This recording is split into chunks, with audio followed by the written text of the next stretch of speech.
தந்தி தொலைக்காட்சி நேயர்களுக்கு வணக்கம். நல்லதை சொல்வோம், நல்லதை செய்வோம், நல்லதே நடக்கும். இன்று 27/9/2024 வெள்ளிக்கிழமை. பூசம் நட்சத்திரம் இரவு 5:34 வரை, பிறகு ஆயில்யம். இன்றைக்கு நான் உங்களுக்கு சொல்ல இருக்கிற நல்ல கருத்து, நேற்று முன்தினம் சொன்னது போல பழமொழிகளுக்கான விளக்கம், சரியான விளக்கம் உங்களுக்கு சொல்ல போறேன். பொதுவாக அடி உதவுவது போல அண்ணன் தம்பி உதவ மாட்டார்னு ஒரு பழமொழி. இது எங்கே இந்த பழமொழி அடிக்கடி கேள்விப்படுவியே அப்படின்னா, பள்ளிக்கூடங்களில் சொல்லுவாங்க. நான் படித்த காலத்துல எல்லாம் வாத்தியார் கேள்வி கேட்பார், தெரியல அப்படின்னா அடிக்கிறதுக்காக பெரம்பு வச்சிருப்பார். அடி உதவுறது மாதிரி அண்ணன் தம்பி உதவ மாட்டேன் இங்கே வான்னு சொல்லி அந்த மாணவனை கூப்பிட்டெல்லாம் அடிப்பார். இது ஸ்கூல்களில் எங்குமே நடக்கும். அடி உதவுவது போல அண்ணன் தம்பி உதவ மாட்டான்னு சொல்லி அடிக்கிறது. ஆனால் அதற்கு சரியான விளக்கம் என்ன அப்படின்னு பார்க்கணும். பொதுவாக கண்ணதாசன் ஒரு பாடல் எழுதினார். அண்ணன் என்னடா தம்பி என்னடா அவசரமான உலகத்திலே, ஆசை கொள்வதில் அர்த்தம் என்னடா காசில்லாதவன் குடும்பத்திலேன்னு. பணம் இருந்தால்தான் எதுவும் செய்ய முடியும், அண்ணன் தம்பி இருந்தால் கூட உதவ மாட்டாங்க, பணம் தான் முக்கியங்கிறத பற்றி கவிஞன் கண்ணதாசன் அழகாக எழுதியிருப்பார் ஒரு பாடல். அது ரொம்ப பிரபலமான பாடல். ஆனால் இந்த அடி உதவுவது போல அண்ணன் தம்பி கூட உதவ மாட்டான்னா என்ன சரியான அர்த்தம் அப்படின்னா, அதை நம்ம எப்படி பொருள் கொள்ளணும் அப்படின்னா, ஆண்டவனின் திருவடி உதவுவது போல அண்ணன் தம்பிகள் கூட உதவ மாட்டார்கள். ஆண்டவனின் திருவடி உதவுவது போல, அதுக்கு தான் பாதம் தொட்டு நம்ம வணங்குறோம்.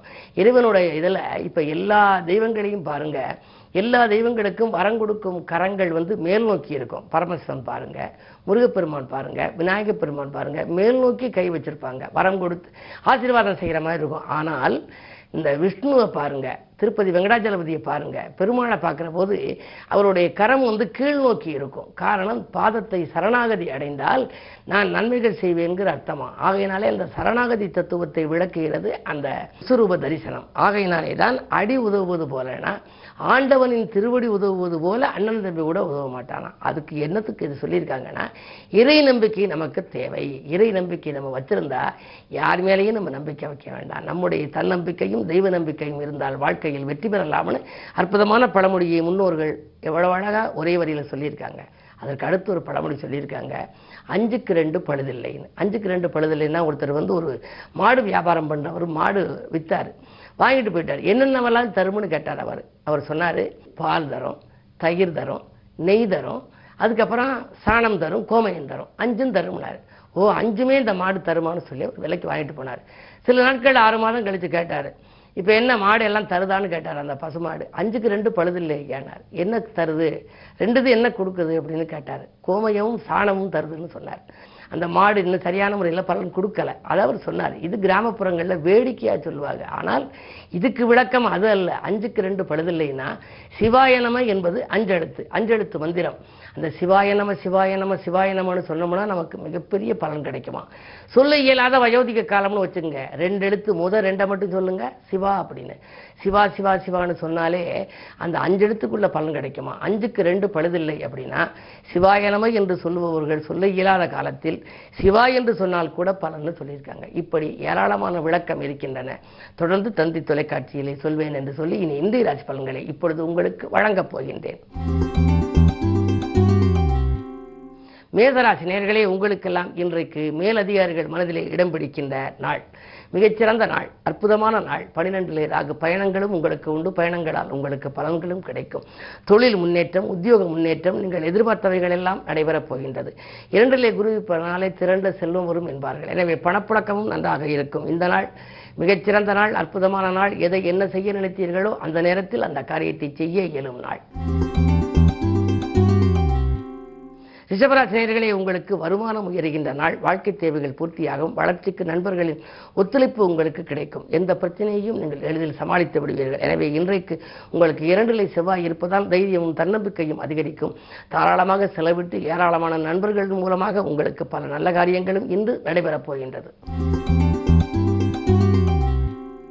மிதுனராசி நேயர்களே, உங்களுக்கெல்லாம் இன்று கடன் சுமை குறைய உடன்பிறப்பை நாடுகின்ற நாள். கொடுத்த கடன்கள் வசூலாவதற்கும், கடன் சுமை குறைவதற்கும், வாங்கல் கொடுக்கல் சீராகவும் உடன்பிறப்பை நீங்கள் நாடப்போகின்றீர்கள். அதே நேரம் ஒரு சிலருக்கு வரன்களும் வாயில் தேடி வரும். 10லே ராகு இருப்பதால் புதிய தொழில் தொடங்கலாமா என்று சிந்திப்பீர்கள். தொட்ட காரியங்களில் வெற்றி கிடைக்க வேண்டுமானால் 10ஆம் இடம் பலம் பெற்றிருக்க வேண்டும். ராகு இருக்கிறது. எனவே இன்று மதியத்திற்கு மேல் உங்களுக்கு மனக்குழப்பம் அகலும். நல்ல நாள் இந்த நாள்.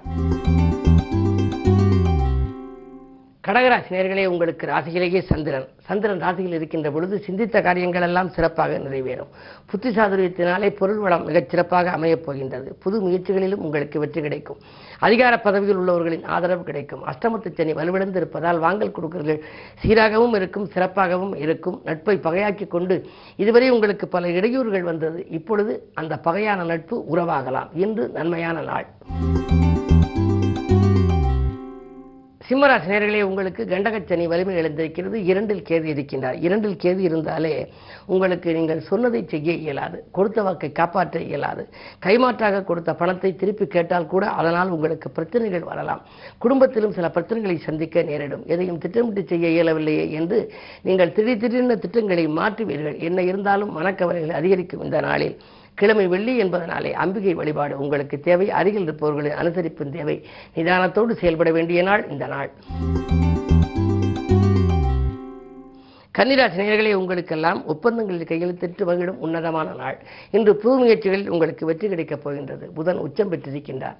மாமன் மைத்துனர் வழியிலும் உங்களுக்கு மனதிற்கினிய சம்பவம் நடைபெறும். அரசு வழி முயற்சியில் எடுத்திருந்தால் அந்த முயற்சியில் உங்களுக்கு வெற்றி கிடைக்கலாம். கேது இணைந்திருந்தால் கூட குருவின் பார்வை இருப்பதனாலே குருவை நீங்கள் வழிபடுவதன் மூலம் நன்மைகள் கிடைக்கும். ஆனால் இன்றைக்கோ வெள்ளிக்கிழமை. எனவே இன்றைக்கு தெற்கு நோக்கி நீங்கள் அம்பிகையை வழிபட்டால் உங்களுக்கு திட்டமிட்ட காரியங்கள் எல்லாம் திட்டமிட்டபடியே நடைபெறும்.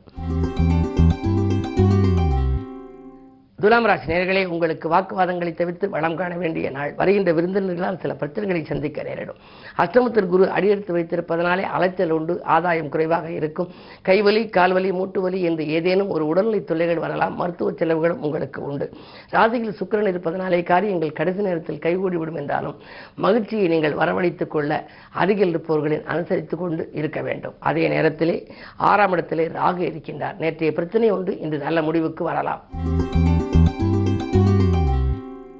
விருச்சிக ராசி நேயர்களே, உங்களுக்கு வெளிவட்டார பழக்க வழக்கம் விரிவடைகின்ற நாள். இன்று வீட்டு தேவைகளும் பூர்த்தியாகும். விஐப்புக்கள் வீடு தேடி வந்து உங்களுக்கு உதவிக்கரம் நீட்டுவார்கள். தைரியமும் தன்னம்பிக்கையும் அதிகரிக்கும். தட்டுப்பாடுகள் அகலும். பண தேவைகள் உடனுக்குடன் உங்களுக்கு பூர்த்தியாகலாம்.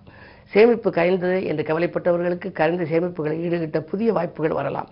அஷ்டமத்தில் செவ்வாய் இருக்கின்றார். அதன் பார்வை உங்கள் ராசிக்கு 2 பதிகின்றது. வாக்கு, தனம், குடும்பம் ஆகிய இடத்திலே செவ்வாயின் பார்வை பதிவதனாலே வாக்கு வளம் மிகச் சிறப்பாக இருக்கும். சொன்னதை செய்து காட்டுவீர்கள். அதே நேரத்தில் குடும்பத்தில் கூட புதிய இல்லம் கட்டி குடியேறுவது அல்லது கட்டிய வீட்டை பழுது பார்ப்பது போன்றவற்றையெல்லாம் கவனம் செலுத்துவீர்கள். சுப விரயங்கள் அதிகரிக்கும். இந்த நாள் உங்களுக்கு ஒரு யோகமான நாள். தனுசு ராசி நேயர்களே, சந்திராஷ்டமம். எது செய்தாலும் யோசித்து செய்ய வேண்டும். அலைச்சலுக்கேற்ற ஆதாயம் கிடைக்காது. உறவினர்கள் எல்லாம் பகையாகலாம். பிறரை நம்பி எதுவும் செயல்பட இயலாது. பிறருக்கு பொறுப்பு சொல்வதையும் தவிர்ப்பது நல்லது. தொழில் உத்தியோகத்தில் உங்கள் முன்னேற்றத்தை பற்றி மற்றவர்களிடம் பகிர்ந்து கொள்ள வேண்டாம். மிகவும் நிதானமாக செயல்பட வேண்டும். உச்சரிக்கும் சொற்களில் உஷாராக இருக்க வேண்டும். இந்த நாளை இனிய நாளாக அமைத்துக் கொள்ள உங்களுக்கு அமைதியை கடைபிடிப்பதும் நிதானத்தை கடைபிடிப்பதுமே நன்மை தரும். மகர ராசி நேயர்களே, உங்களுக்கெல்லாம் இன்றைக்கு வந்த வாய்ப்புகள் கை நழுவி செல்கின்ற நாள். வாயில் தேடி சில வாய்ப்புகள் வரும், ஆனால் கை நழுவி செல்லலாம். காரணம், உங்கள் ராசிநாதன் சனி வக்ர இயக்கத்தில் இருக்கின்றார். 2 நாட்களாக எதிர்பார்த்த காரியம் முடிவடைவது போல் இருந்து அது முடிவடையாமலும் போகலாம். பாகப்பிரிவினர்கள் உங்களுக்கு நெருங்கி வருவது போல் இருக்கலாம். ஆனால் அண்ணன் தம்பிகளுக்குள் அரசல் புரசல்கள் ஏற்படலாம். தொழில் ரீதியாக நீங்கள் எடுத்த முயற்சிகள் தடைகளும் தாமதங்களும் வந்து கொண்டே இருக்கும். 3ல் ராகு இருப்பதனாலே முன்னேற்ற பாதையில் சில சறுக்கல்கள் வருகின்றது. குலதெய்வத்தை கும்பிடலாமா, இஷ்ட தெய்வத்தை கும்பிடலாமா, எந்த வழிபாட்டை மேற்கொள்ளலாம், எப்படி இருந்தால் நம் வாழ்க்கை சிறப்பாக இருக்கும் என்றெல்லாம் இன்று மனக்குழப்பம் அதிகரிக்கின்ற நேரம். இருந்தாலும் கூட உங்களுக்கு தன்னம்பிக்கை தேவை. எதிர்மறை சொற்களை தவிர்ப்பது நல்லது. 2ல் சனி இருப்பதனாலே திரண்ட செல்வம் வர வேண்டும் என்று சொன்னால் வழிபாடுகள் தான் கை கொடுக்கும். அந்த அடிப்படையில் இன்றைக்கு நீங்கள் வடக்கு நோக்கி அம்பிகையை வழிபடுவது நல்லது. கும்பராசி நேயர்களே, உங்களுக்கெல்லாம் வரவு திருப்திகரமாக இருக்கும் நாள். வாகனங்களை செல்வதிலே ஆர்வம் காட்டுவீர்கள். பழைய வாகனங்கள் பழுதாகி செலவு வைக்கிறதை கொடுத்துவிட்டு புதிய வாகனங்கள் வாங்குவோமா என்றெல்லாம் சிந்திப்பீர்கள். அந்த முயற்சிகள் இன்று கைகூடலாம். அதிகார பதவியில் உள்ளவர்கள் உங்களுக்கு நல்ல வாய்ப்புகளை வழங்கப் போகின்றார்கள். பொது வாழ்வில் இருப்பவர்களுக்கு புதிய பொறுப்புகள் வரலாம். பகையான நட்பு ஒன்று உறவாகலாம். அதே நேரத்தில் உங்களுக்கு 2ல் ராகு இருப்பதால் பொருளாதாரமும் சிறப்பாக இருக்கிறது. வாங்கல் கொடுக்கல்கள் சரளமாக இருக்கும். இந்த நாள் நல்ல நாள்.